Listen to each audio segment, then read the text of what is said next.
Hello दोस्तों, तुरंत पिछले एपिसोड में हमने देखा कि यूहो और मिस टांग वुटोंग ने मिलकर आखिरकार ब्लू सिल्वर एम्परर ग्रास को ढूंढ लिया था। क्योंकि शुरू में तो यूहो से घबरा रहे थे क्योंकि यूहो से काफी खतरनाक एनर्जी उसे महसूस हो रही थी, लेकिन यूहो समझाते हुए बताता है कि मुझसे डरने की कोई जरूरत नहीं क्योंकि मैं आपको कोई नुकसान नहीं पहुंचाने वाला। और साथ ही साथ वो ब्लू सिल्वर एम्परर ग्रास से यहाँ पर डील करते हुए कहता है कि प्लीज आप मेरे साथ चलकर मेरे दोस्त को बचा लीजिए, क्योंकि उसके पास भी ब्लू सिल्वर ग्रास की मार्शल सोल है और सिर्फ उसकी सोल को आप ही प्यूरिफाई कर सकते हैं। जिस पर तो ब्लू सिल्वर एम्परर ने मना कर दिया था क्योंकि वो यूहो को बताता है कि मेरी कल्टिवेशन 1,90,000 साल की हो चुकी है, जिसका मतलब कि जैसे ही मेरी 2 लाख साल की कल्टिवेशन कंप्लीट होगी हेवनली ट्राइबोल्यूशन शुरू हो जाएगा और मैं हेवनली ट्राइबोल्यूशन को बर्दाश्त नहीं कर पाऊंगा और वहीं पर मैं मारा जाऊंगा। इसलिए इस कुछ अरसे में वो अपने ही क्लैन में रुककर अपने सक्सेसर को ढूंढना चाहता है। जबकि दूसरी तरफ हम देखते हैं कि मिस सोरी ने भी एक अलग ही प्लान बना लिया था। वो अपने सोल्जर्स को लेकर शेक सिटी की तरफ रवाना हो गई थी।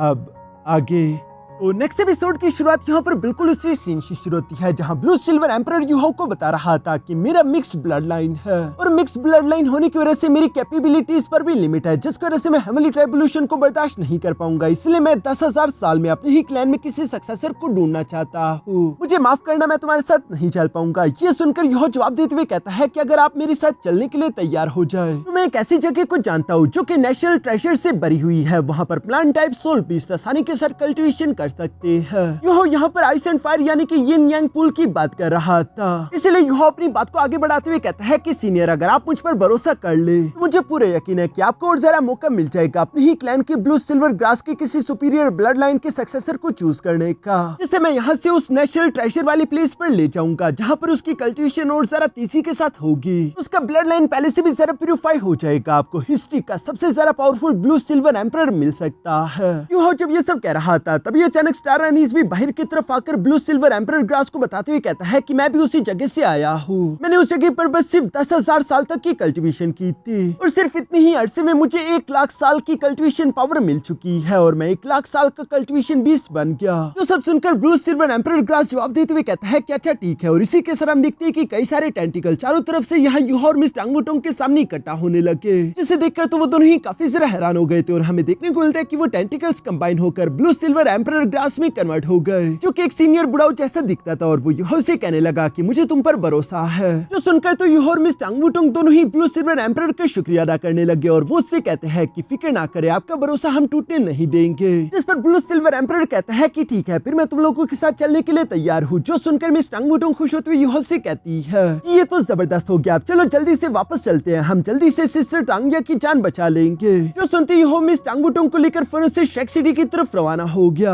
जिसके बाद सीन शिफ्ट होकर रास्ते में मौजूद सन मून एम्पायर की एक सिटी पर आ जाता है, जहाँ पर हम देखते हैं कि कुछ इवल सोल मास्टर्स ने कई सारे नॉर्मल इंसानों को अपने सामने झुकाकर रखा हुआ था, जिनको ये लोग अपने साथ बलि के लिए लेकर जा रहे थे। तभी अचानक वहाँ पर कई सारे चमगादड़ आ गए, जिसके साथ ही एक स्मोक फैल गया और ये स्मोक सूंघते ही वो सारे के सारे मोर्टल बेहोश हो जाते हैं। हमें देखने को मिलता है कि ये बैट और स्मोक वाली पावर एक लड़की की थी जो कि इन सब लोगों के लीडर है और वो इवल मास्टर इवल्स की तरह हंसते हुए धीरे धीरे नीचे की तरफ आ रही थी और वो खुश होते हुए कहती है कि मर्द हो या औरत, होली स्पिरिट चर्च को इन सब लोगों की सोल और खून की जरूरत है। इन्हें लेकर शेक सिटी के बाहर फ्रंट लाइन पर ले जाओ जहाँ पर हमारा कैंप है। और हाँ, जितने भी बच्चे हो वो काफी जरा डिलीशियस होते हैं, इसलिए वो सारे के सारे बच्चे सिर्फ होली स्पिरिट चर्च के एल्डर्स को ही मिलेंगे। जो सुनकर सामने की तरफ मौजूद एक माँ अपने बच्चे को पकड़कर काफी जरा डरी हुई थी। दूसरी तरफ हम देखते हैं कि उस इवल मास्टर के तीनों चमचे हमें जवाब देते हुए बिल्कुल ऐसे ही करने के लिए आगे की तरफ बढ़ गए, क्योंकि साथ ही साथ वो इवल मास्टर अपनी स्मोक का इस्तेमाल करते हुए यहाँ पर उस औरत को भी बेहोश करने वाली थी। पर इससे पहले कि वो ऐसा कर पाती तभी अचानक वहाँ पर एक गोल्डन स्पीयर तीसी के साथ नीचे की तरफ आती है, उसके स्मोक को काट डालता है। जो देखकर वो हैरान होते हुए कहती है कि किसने ये किया। तभी अचानक ऊपर की तरफ हम मिस टांग वुटोंग और यूहो को देखते हैं, जो किसी रास्ते से गुजर रहे थे और वो इस नाइंसाफी को होता हुआ नहीं देख सकते। इसलिए हम देखते हैं कि मिस टांग वुटोंग ने अपने 7th martial soul skill martial true body को एक्टिवेट कर लिया था, जिसकी पावरफुल स्पिरिचुअल एनर्जी की वजह से वहाँ पर मौजूद जितने भी इवल बैट्स थे वो जलकर राख हो गए। क्योंकि साथ ही हम देखते हैं कि यूहो ने भी अपने आईसी वार गॉड आर्मर को एक्टिवेट कर लिया है। साथ ही सर मिस टांग वुटोंग यहाँ पर इस लड़की को पहचानती थी, जहाँ पर वो उससे गुस्सा होते हुए कह रही थी कि आज से पहले उस कंपटीशन में मैं चाहती तो मैं तुम्हें जान से मार सकती थी, लेकिन मैंने तुम पर रहम दिखाया क्योंकि तब के टाइम तुम पूरी तरीके से इवल नहीं हुई थी, लेकिन अब तुम मरना डिजर्व करती हो।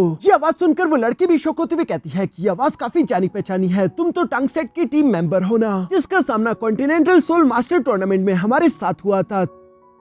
तुम तो हो वांग डोंग, वही कमीनी वांग डोंग जिसने मेरे छोटे भाई को पूरी तरीके से अपाहिज कर दिया था। ये सुनकर मिस टांग वुटोंग फिर से अपनी सोल रिंग्स को एक्टिवेट कर लेती है, जहाँ पर मिस टांग वुटोंग के 9 सोल रिंग्स को देखकर वो लड़की हैरान होते हुए कहती है कि तुम टाइटल डोलो सोल मास्टर इतनी जल्दी कैसे बन गई। लेकिन फिर भी इस बात से कोई फर्क नहीं पड़ता, होली स्पिरिट चर्च के हाथों आज के दिन तुम जान से मारी जाओगी। और ये कहती वो भी फिर से अपने 8 सोल रिंग्स एक्टिवेट कर लेती है, जो देखकर तो यूहो भी सरप्राइज होते हुए कहता है कि 8 सोल रिंग, लगता है कि तुमने होली स्पिरिट चर्च में काफी मेहनत की है, लेकिन अफसोस इतनी मेहनत का भी कोई फायदा नहीं होगा, क्योंकि आज के दिन तुम्हारा अंत यहीं पर होने वाला है। जिस पर तो इविल सोल मास्टर और जरा भड़क गई और वो अपने तीनों साथियों से कहती है कि आखिर तुम लोग मेरा मुंह क्या देख रहे हो, जाओ और हमला करो। जो सुनकर उसके तीनों साथी हमला करने के लिए फिर से आगे की तरफ बढ़ गए, जिनमें से एक पीठ पीछे यूहो पर हमला करना चाहता था, लेकिन यूहो बहुत ही शांति के साथ पीछे की तरफ मुड़ते हुए अचानक उसे गर्दन से पकड़ लेता है, जहाँ उसने अपनी एक्सट्रीम आइस की पावर का इस्तेमाल करते उसे पूरी तरीके से फ्रीज करके चकनाचूर कर दिया। साथ ही साथ यूहो कहने लगा कि तुम खुद को कुछ ज्यादा ही ओवर एस्टिमेट कर रहे हो। पहले चमचे का किस्सा तो यहीं पर खत्म हो गया, जबकि बाकी के दोनों चमचे एक साथ मिस टांग वुटोंग पर हमला करने के लिए उसके सामने आ गए थे। जिन दोनों के अटैक्स को मिस टांग वुटोंग सिर्फ अपने गोल्डन स्पीयर का इस्तेमाल करते हुए एक साथ ही ब्लॉक कर देती है और सिर्फ एक उंगली की पावर का इस्तेमाल करते हुए मिस टांग वुटोंग ने उन दोनों चमचों को पीछे की तरफ धकेल दिया।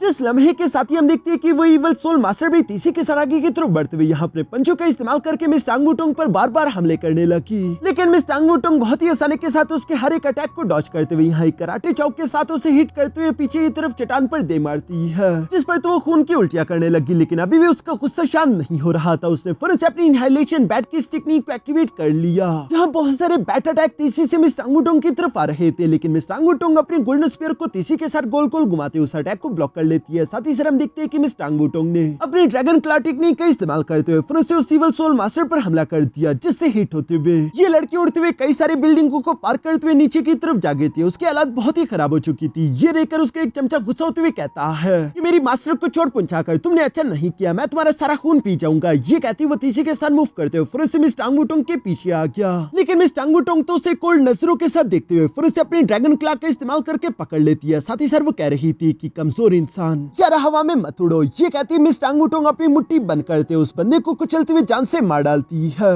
ये नजारा देखकर तो इविल सोल मास्टर का मुंह खुला के खुला रह जाता है। वो हैरान होते हुए कहती है तो क्या ये है टाइटल डोलू का स्ट्रेंथ। यूहो और मिस टांग वुटोंग मौत बनकर उसके सामने खड़े थे, जहाँ पर यूहो कहता है कि होली स्पिरिट चर्च को ज्वाइन करने का अंजाम सिर्फ यही है, जो कि है मौत। वो लड़की भी जानती थी कि वो यहाँ पर बचने नहीं वाली, इसलिए वो ऊंची आवाज में चिल्लाती हुई कहती है कि होली स्पिरिट चर्च मेरी मदद करो, मुझे ताकत की जरूरत है। ये कहती वो अपने पास से 6 इवल डैगर्स बाहर निकाल लेती है, जो कि उसी की पीठ में जांगुन से जिन डैगर्स में इवल एनर्जी भरी हुई थी और वो एक साथ उसकी बॉडी में इंजेक्ट हो जाती है, जो कि चारों तरफ फैलने लगी। यहाँ पर हम देखते हैं कि उस इवल एनर्जी की वजह से जितने भी इंसान सामने की तरफ मरे थे वो दोबारा से जिंदा हो गए और वो किसी ज़ॉम्बीज़ की तरह धीरे धीरे से यहाँ यूहो और मिस टांग वुटोंग की तरफ बढ़ने लगे। साथ ही साथ हम देखते हैं कि उस इवल एनर्जी की वजह से ये इवल सोल मास्टर भी ट्रांसफॉर्म होना शुरू हो गई। ये किसी तरह के मॉन्स्टर में बदल जाती है, जिसके 3 सर थे। ये बैट की तरह दिखने वाला मॉन्स्टर अपने पंजे के साथ फिर से मिस टांग वुटोंग और यूहो पर हमला करते हुए कहता है कि तुम दोनों मरोगे और तुम दोनों को मारने के बाद तुम्हारी एनर्जी से मैं खुद को ताकतवर करूंगी। ये कहते हुए अपने क्लॉ अटैक को तेजी से उन दोनों की तरफ बढ़ा रही थी, लेकिन ये देखकर मिस टांग वुटोंग फिर से अपने गोल्डन स्पीयर को लेकर तेजी के साथ हवा में जंप करते हुए उसके हाथ के आर पार हो जाती है, जबकि पीछे की तरफ हम देखते हैं कि यूहो भी यहाँ पर कोल्ड सांसें लेने लगा, जिसकी सांसों की वजह से आसपास मौजूद वो सब लोग फ्रीज होने लगे। एक तरफ मिस टांग वुटोंग अपने गोल्डन स्पीयर को लेते हुए तेजी के साथ उस मॉन्स्टर के तीनों सर को पेनिट्रेट करते उसे जान से मार डालती है, जबकि दूसरी तरफ हम देखते हैं कि यूहो अपने हाथ को हवा में उठाते हुए मुस्कुराकर कहता है आइस एक्सप्लोजन, और इसी के साथ आइस का वहाँ पर एक बड़ा सा ब्लास्ट हो गया, जिसकी वजह से वहाँ पर मौजूद जितनी भी ज़ॉम्बीज़ थे वो सब भी मारे गए। पीछे की तरफ बस सिर्फ कुछ मॉर्टल इंसान जो कि जिंदा बच गए थे, वो भी जख्मी हालत में धीरे धीरे यहाँ पर इकट्ठा होने लगे। यूहो और मिस टांग वुटोंग ये सब देख रहे थे, जहाँ पर मिस टांग वुटोंग कहने लगी कि आखिर कोई भी नेशन इतना जरा कैसे गिर सकता है कि वो अपने ही सिविलियंस को होली स्पिरिट चर्च को सौंप रहा है ताकि वो खुद को ताकतवर कर सके। इतनी गिरी हुई हरकत तो मैंने सन मून एम्पायर से भी एक्सपेक्ट नहीं की थी। मगर दूसरी तरफ हम देखते हैं कि वहाँ पर मौजूद जितने भी सिविलियंस थे जो कि जख्मी हालत में यहाँ पर चारों तरफ इकट्ठा हो गए, वो उल्टे यूहो और मिस टांग वुटोंग को ही गालियां देने लगे, जहाँ पर वो कहते हैं कि श्रेक एकेडमी के कुत्तों यहाँ से चले जाओ, हमें तुम लोगों के हाथों से बचना नहीं है। तुम लोगों के हाथों से बचने से तो बेहतर है कि होली स्पिरिट चर्च वाले हमें कंज्यूम कर ले। जो सारी बातें सुनकर मिस टांग वुटोंग कहने लगी कि केटाओ ने बिल्कुल सही कहा था, सन मून एम्पायर पूरी तरीके से सड़ चुका है, यहाँ के सिविलियंस भी इस जंग में बराबर के शामिल है। दूसरी तरफ यूहो कहने लगा कि अब तो हमें मालूम हो गया है उस लड़की की वजह से कि कई सारे होली स्पिरिट चर्च के एल्डर्स शेक सिटी के बाहर पहुंच चुके हैं, हमें भी जल्दी से जल्दी शेक सिटी वापस जाना होगा।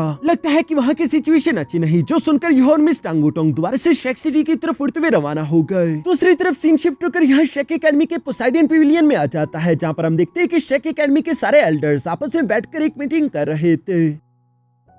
जिस मीटिंग में एक एल्डर बताता है कि सन मून एम्पायर की वो आर्मी जो कि पहले टियानहुन एम्पायर पर हमला कर रही थी और वहाँ पर उनका कैंप था, अचानक से वो हमारी शेक सिटी की तरफ बढ़ना शुरू हो चुके हैं। जो सुनकर एल्डर सॉन्ग गुस्सा होते हुए कहती है कि आखिर उनकी हिम्मत कैसी हुई। उन्हें क्या लगता है कि अगर वो इस तरह हिम्मत करते हुए हमारी तरफ बढ़ेंगे तो हम डर जाएंगे? ऐसा नहीं होगा, बल्कि हम लड़ेंगे। एल्डर जुआन भी यहाँ पर काफी ज्यादा परेशान दिखाई दे रहे थे और अचानक से वो भी खड़े होकर यही ऑर्डर पास करते हुए कहते हैं कि हम लड़ेंगे। शेक सिटी के सारे सोल्जर्स को जंग की तैयारी करने का ऑर्डर दे दो। मास्टर जुआन का ये कहना ही था कि तभी अचानक हम देखते हैं कि शेक सिटी, शेक एकेडमी और टांगसेट के जितने भी सोल्जर्स थे वो सारे के सारे फाइट के लिए खुद को तैयार करने लगे। ये तैयारी बहुत ही तेजी से हो रही थी। वो सारे के सारे सोल्जर सिटी वॉल्स की तरफ बढ़ रहे थे, जो देखकर शेक एकेडमी के डिसाइपल्स तो हैरान होते हुए कहते हैं कि आखिर ये सब क्या हो रहा है। लगता है कि जरूर कुछ बहुत बड़ा होने वाला है। शेक सिटी लॉर्ड के कमांड में हम देखते हैं कि सिटी वॉल्स को पूरी तरीके से प्रोटेक्टेड कर लिया गया था। दूसरी तरफ हम देखते हैं कि और मिस टांगुटोंग भी अब शेक सिटी के बहुत ज्यादा करीब आ चुके थे। जहाँ मिस टांगुटोंग खुश होते हुए कह रही थी कि हम जल्दी पहुंचने वाले हैं। तभी अचानक यूहो कहने लगा कि मैं कुछ अजीब महसूस कर रहा हूँ। जो कहते हुए यूहो ने जैसे अपनी सोल डिटेक्शन टेक्निक पे एक्टिवेट किया, वो देखता है कि शेक सिटी के सामने सन मून एम्पायर के सोल्जर मिस ऑरेंज के साथ मौजूद है। Miss Orange Sun Moon Empire की इतनी बड़ी आर्मी को लेकर शेक सिटी के बाहर आ पहुंची है, जो देखकर यूहो कह रहा था कि आखिर मिस ऑरेंज की हिम्मत कैसे हुई शेक सिटी के खिलाफ जाने की, क्योंकि ये वाकई में बहुत बड़ी बात थी। शेक एकेडमी पर हमला करने का मतलब ये है कि दो नेशन से एक साथ फाइट करना, क्योंकि डोलिंग एम्पायर और स्टारलुआ एम्पायर को भी मजबूरन बीच में आना होगा शेक सिटी को प्रोटेक्ट करने के लिए।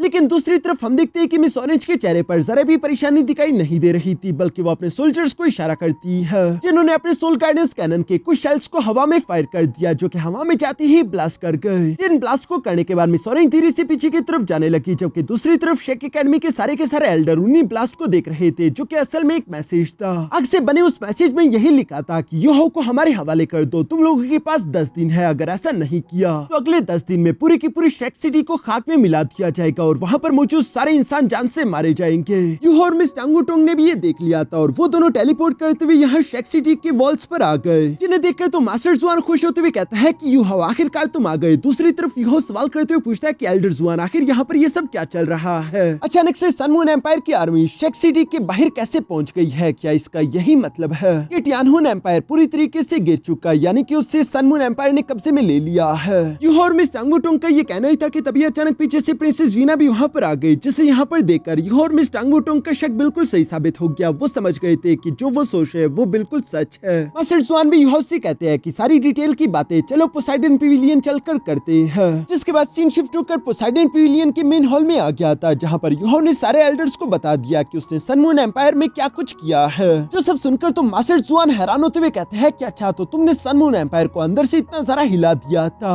तभी मैं सोचूं कि आखिर अचानक से ज़ू ट्रियान ने सन मून एम्पायर की आर्मी को शेक सिटी की तरफ क्यों भिजवा दिया है। वो असल में तुमसे डर चुके, इसी वजह से वो तुम्हें अपने कब्जे में लेना चाहेंगे। जो सब सुनकर यूहो कह रहा था कि मैंने ये एक्सपेक्ट नहीं किया था कि ज़ू ट्रियान इतनी जल्दी इस तरह से रिटेलिएट करेगा। शायद वो वाकई में अपनी जान को लेकर डर चुका है, क्योंकि यूहो ने लेवल 9 के सोल गाइडेंस कैनन का इस्तेमाल किया था और ज़ू ट्रियान इनकी जान जाते जाते बची है। लेकिन मिस यान तो ये सुनकर गुस्सा होते हुए कहती है कि फिर भी सन मून एम्पायर की आखिर हिम्मत कैसी हुई हमारी शेक सिटी की तरफ बढ़ने की? अगर उन्हें जंग चाहिए तो हम भी जंग देंगे, उन्हें इंट का जवाब पत्थर से दिया जाएगा। यूहो उनसे कहने लगा कि एल्डर जियान प्लीज शांत हो जाइए, ये सब कुछ इतना भी सिंपल नहीं हो सकता, बल्कि मेरी एक थ्योरी है। मुझे लगता है कि दुश्मन हमारी शेक सिटी पर डायरेक्ट हमला नहीं करेगा, क्योंकि जो सन मून एम्पायर की इन हजारों की तादाद की आर्मी को लीड करने वाली लड़की है उसका नाम है मिस ऑरेंज, जो कि सन मून एम्पायर में एक्सचेंज डिसाइपल प्रोग्राम के तहत मेरी क्लासमेट हुआ करती थी। मिस ऑरेंज बहुत ही बड़ी जीनियस है, मिलिट्री टैक्टिक्स में तो उसका जवाब नहीं, और इतनी जीनियस कमांडर होने के नाते मुझे नहीं लगता कि मिस ऑरेंज इतनी बड़ी बेवकूफी कर सकती है कि वो इन हजारों लाखों सोल्जर्स की जान को इस तरह से शेक एकेडमी के खिलाफ दांव पर लगा दे। जो सुनकर मिस टांगुटोंग कहती है तो इसका मतलब कि उसका असली मकसद शेक सिटी पर हमला करना नहीं है, बल्कि शेक सिटी को फोर्स करना है ताकि वो तुम्हें उसके हवाले कर दे। जिस पर यूहो कहता है कि नहीं ये इम्पॉसिबल है, बल्कि मुझे लगता है कि उसका असली मकसद ये कभी था ही नहीं। वो अच्छे से ये बात जानती हो कि मैं अपने सोल्जर्स के साथ सन मून एम्पायर की सिटीज पर हमला कर रहा हूँ, और इतनी जल्दी कोई भी बड़ी आर्मी सन मून एम्पायर से शेक सिटी नहीं आ सकती तो उसे यकीन होगा कि मैं शेक सिटी में नहीं हूँ। इसलिए उसका असली मकसद मुझे बंदी बनाना नहीं है, बल्कि उसका असली मकसद है वो टाइम लिमिट जो कि उसने दिया है, यानी कि 10 दिन। मिस्टर बीबी तो कुछ समझ नहीं पाया इस पर यूहो एक्सप्लेन करते हुए कहता है कि अगर मिस ऑरेंज को अपनी आर्मी के साथ शेक सिटी पर हमला करना ही होता तो वो कब का कर चुकी होती, बल्कि उसने जानबूझकर हमें 10 दिन दिए हैं। 10 दिन काफी होंगे स्टारलू एम्पायर और डोलिंग एम्पायर की आर्मी को यहाँ पर बुलवाने के लिए। जो सुनकर तुम इस टांगुटोंग समझ गई थी और वो यूहो की बात को पूरा करते हुए कहती है, तो इसका मतलब कि जैसे ही डोलिंग एम्पायर और स्टारलू एम्पायर हमारी मदद करने के लिए अपनी आर्मी को यहाँ पर भिजवाएंगे तो पीछे से उनके डिफेंसेस कमजोर हो जाएंगे और अचानक से सन मून एम्पायर उन पर हमला कर देगा। जो बात सुनकर तो सारे के सारे एल्डर शॉक हो जाते हैं। दूसरी तरफ यूहो आगे बात करते हुए कहता है कि जैसे ही सन मून एम्पायर ने टियानहुन एम्पायर पर कब्जा कर लिया तो इस जंग में उन्होंने काफी नुकसान भी उठाया है। इस वजह से फ्रंट लाइन पर उनकी जो आर्मी है वो काफी ज्यादा स्ट्रेच हो चुकी है। उनके पास ज्यादा सोल्जर्स मौजूद नहीं, एटलीस्ट इतने तो नहीं कि वो एक दूसरा लार्ज स्केल हमला कर सके, और ऐसा करे बगैर वो डोलिंग एम्पायर और स्टारलू एम्पायर पर हमला करके उन पर कब्जा नहीं कर पाएंगी। जबकि सन मून एम्पायर का असली मकसद ही है डोलू कॉन्टिनेंट के तीनों एम्पायर पर कब्जा करना। तो इसलिए मुझे लगता है कि मिस ऑरेंज ने ये चाल चली है, वो जानबूझकर शेक सिटी के बाहर अपने सोल्जर्स को लेकर आ चुकी ताकि वो शेक सिटी को मजबूर कर सके डोलिंग एम्पायर और स्टारलू एम्पायर से मदद मांगने के लिए, और जैसे ही वो हमें मदद करने के लिए अपने सोल्जर्स को यहाँ पर भिजवाएंगे तो इससे सन मून एम्पायर को एक खतरनाक हमला करने का मौका मिल जाएगा और वो लोग आसानी के साथ पूरे के पूरे एम्पायर पर कब्जा कर सकते हैं। जो सुनकर तो एल्डर जियान भी कह रही थी कि वाकई में कहना पड़ेगा कि मिस ऑरेंज वाकई में बहुत ज्यादा शातिर है। जिस पर यूहो आगे कहता है कि फिलहाल के लिए हम लोगों को यही करना होगा कि स्टारलू एम्पायर और डोलिंग एम्पायर खबर भिजवानी होगी कि हमारी मदद के लिए अपनी सारी आर्मी को भिजवाने के बजाय अपनी ही डिफेंसेस को स्ट्रॉन्ग करे और अपने फ्रंट लाइन और अपनी पोजीशन को अच्छे से होल्ड करे। जो सब सुनकर एल्डर जियान खड़ी होती हुई कहती है, लेकिन फिर भी यूहो ये सिर्फ एक थ्योरी है, हम शेक सिटी के साथ इतना बड़ा खतरा नहीं ले सकते। क्या होगा अगर सन मून एम्पायर वाकई में शेक सिटी पर हमला करना चाहता हो? जिस पर एल्डर सोंग एल्डर जियान से कहने लगती है कि एल्डर जियान क्या कोई ऐसा रास्ता नहीं कि स्टारडो फॉरेस्ट के सोल बीस्ट हमारी इस जंग में मदद करे? जिस पर मास्टर जुआन कहता है कि नहीं, डाइटियान हमारी मदद नहीं करेगा, क्योंकि डाइटियान तो यही चाहता है कि इंसान आपस में लड़कर एक दूसरे को मारकर कमजोर हो जाए। इससे सोल बीस्ट को खुद के लिए और ज्यादा टेरिटरी हासिल करने का मौका मिल जाएगा और वो लोग पहले से ज्यादा ताकतवर हो सकते हैं। जो सब बताने के बाद एल्डर जुआन खड़े होते हुए कहता है कि शेक सिटी के 1 लाख डिफेंडर्स को ऑर्डर पास कर दो, उन्हें बता दो कि जल्दबाजी में कोई भी हमला करने की जरूरत नहीं, हमारे शेक सिटी के डिफेंसेस को और जरा मजबूत करो और साथ ही साथ सिचुएशन को अच्छे से नोट करो, कोई भी हलचल हो तो हम उसी के हिसाब से अपने एक्शन लेंगे। जो सुनकर सबके सब एक साथ हाँ में जवाब देते हैं। इसी के साथ मीटिंग खत्म हो गई। दूसरी तरफ हम देखते हैं कि शेक सिटी के लॉर्ड अपने सोल्जर्स के साथ मिलकर सिटी को और जरा महफूज बनाने की कोशिश कर रहे थे। तभी यहाँ पर हम मिस्टर बीबी को भी देखते हैं, जिसके हाथ में मिस तांगिया कमजोर हालत में पड़ी थी। ये दूसरी तरफ यूहो और मिस टांगुटोंग उसे देखते हुए मुस्कुरा रहे थे, क्योंकि वो अपने साथ ब्लू सिल्वर एम्परर को लाए हुए हैं, जिन्हें देखकर यूहो कहने लगा कि सीनियर, ये है मिस तांगिया, और अब तक तो आप देख चुके होंगे कि मिस तांगिया की मार्शल सोल बुरी तरीके से डैमेज है और इन्हें आपकी मदद चाहिए, तो प्लीज हमारी मदद करें। मेरे सीनियर ब्रदर मिस्टर बीबी और तांगिया ने भी यही कसम खाई है कि जब तक कोई सोल बीस्ट हम पर हमला ना करे और हमें सेल्फ डिफेंस में अटैक ना करना पड़े, हम किसी भी सोल बीस्ट की जान नहीं लेंगे। जिस पर मिस्टर बीबी ब्लू सिल्वर एम्परर के सामने हम इस हिलाते हुए साथ ही साथ कहने लगा कि सीनियर प्लीज हमारी मदद करें। यहाँ दूसरी तरफ हम देखते हैं कि मिस ऑरेंज अभी भी अपनी प्लानिंग कर रही थी। तभी अचानक वहाँ पर जाओ वू टोंग आ गया, जो कि होली स्पिरिट चर्च का लीडर है, और वो यहाँ पर मिस ऑरेंज से सवाल करते हुए पूछता है कि क्या तुम वाकई में शेक सिटी पर हमला करने वाली हो? जिस पर मिस ऑरेंज कहती है कि मैंने उन्हें 10 दिन दिए हैं और मैं अपनी बात को पूरा करूंगी। जिस पर मास्टर जाओ वू टोंग कहने लगा, हमारे पास इतनी बड़ी आर्मी है, हम किसी भी लम्हे शेक सिटी पर हमला कर सकते हैं। जिस पर मास्टर जाओ वू टोंग तो उसे यही कहना चाह रहा था कि आखिर हम 10 दिन का इंतजार क्यों करें। इस पर मिस ऑरेंज कहती है, ये सीनियर, मैं जानती हूँ कि आप क्या सोच रहे हो, लेकिन क्या आप जानती भी हो कि इस जीत का अंजाम क्या होगा? हमें कितनी बड़ी कीमत चुकानी पड़ सकती है। जिस पर जाओ टोंग बताता है कि तुम ये बात तो पहले से ही जानती होगी कि टियानहुन एम्पायर के बाकी के बच्चे कुछ सोल्जर शेक सिटी में प्रोटेक्शन ले रहे हैं। उन सब के साथ कंबाइन होकर भी उनके सोल्जर्स की तादाद 1 लाख से ज्यादा नहीं होगी, जबकि हमारे पास यहाँ पर 8 लाख से ज्यादा सोल्जर्स की एक बहुत बड़ी आर्मी है। इन 8 सोल इंजीनियर्स लीजन ग्रुप का इस्तेमाल करते हुए हम आसानी के साथ शेक सिटी के वॉल्स को डिस्ट्रॉय करके अंदर की तरफ घुस पाएंगे। जिस पर मिस ऑरेंज जवाब देते हुए कहती है कि नहीं, ये इतना आसान नहीं होगा। फिलहाल हम लोग ये नहीं जानते कि शेक सिटी ने कितने रैंक 9 के fix soul guidance cannon shell बनाए हैं। साथ ही दूसरा बड़ा खतरा पोसाइडन पेविलियन के पावरफुल इंडिविजुअल एल्डर्स है। वो सारे के सारे एल्डर्स सुपर डोलू लेवल की स्ट्रेंथ रखते हैं, उनके साथ टकराना इतना भी आसान काम नहीं होगा। साथ ही शेक एकेडमी की बुनियाद 10,000 साल से भी ज्यादा पुरानी है। इनके पास ऐसी कई सारी हिडन स्ट्रेंथ है जिनके बारे में हम पूरी तरीके से नहीं जानते, इसलिए हम लोगों को समझदारी से काम लेना होगा। हम लोगों का असली टारगेट शेक सिटी नहीं है, बल्कि हमारा असली टारगेट वो आर्मी, वो फोर्सेस है जो कि उनकी मदद करने के लिए यहाँ पर आएंगे। मिस ऑरेंज का जबकि असली टारगेट तो डोलिंग एम्पायर है ये अभी तक उसने किसी को नहीं बताया। दूसरी तरफ हम देखते हैं कि यूहो जो कि सिटी वॉल पर खड़ा था वो अपने मन में कह रहा था कि मिस ऑरेंज मैं तुम्हारे प्लान को समझ चुका हूँ और मैं तुम्हारी हर एक चाल का मुंह तोड़ जवाब दूंगा। इस पर मिस टांग वुटोंग भी यूहो से कहने लगी कि मास्टर वुइन ने इस एकेडमी की जिम्मेदारी हम दोनों को दी थी।